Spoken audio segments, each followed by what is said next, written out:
Coming off the last few weeks, that is not welcome news for travelers. Oh, absolutely. Yeah. Thanks for joining us this morning at 11. I'm Colton Bradford. And I'm Susan Tran. Right. First, you have Southwest during the whole Christmas holiday, and now this when all flights across the country were suspended from taking off this morning. This is a situation that threw travelers for this real curveball this morning. NBC 10's Oscar Margain live for us there at Logan Airport. And Oscar, you have been talking to passengers for some time, didn't even know what was going on.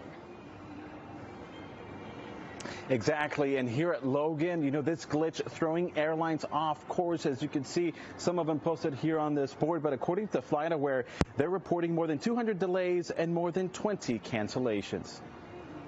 It's just kind of ridiculous that, you know, one little blip can shut the whole system down. An overnight system outage at the Federal Aviation Administration throwing a curveball at airlines and airports across the country. At Logan, planes were kept from taking off, at least for a few hours, while the FAA tried restoring its service. They had taken me down to the plane, stepped on the plane, and was going to be seated, and the pilot came out and said they delayed us for at least 2 hours. At the gate, they told us that there was an FAA outage and they didn't know when we were going to take off. David Meerman Scott's flight to Charlotte delayed nearly 5 hours, forcing dozens like him to stand by at their gates. I've had many delays in my career traveling, but this is the very first time I've ever experienced an FAA problem. For a moment, some wondering if this was a result of an attack. I was hoping that it wasn't a terrorism thing first, of course. In 9/11, like everything was grounded. That was the last time something like this happened. And like, how does that possibly happen?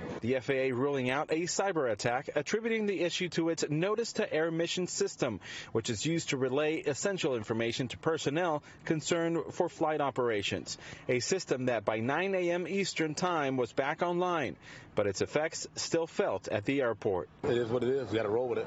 You know, we're trying to stay optimistic. You can't change something like this, so what's the point in getting angry or arguing or anything? And that seems to be the way people have been handling it.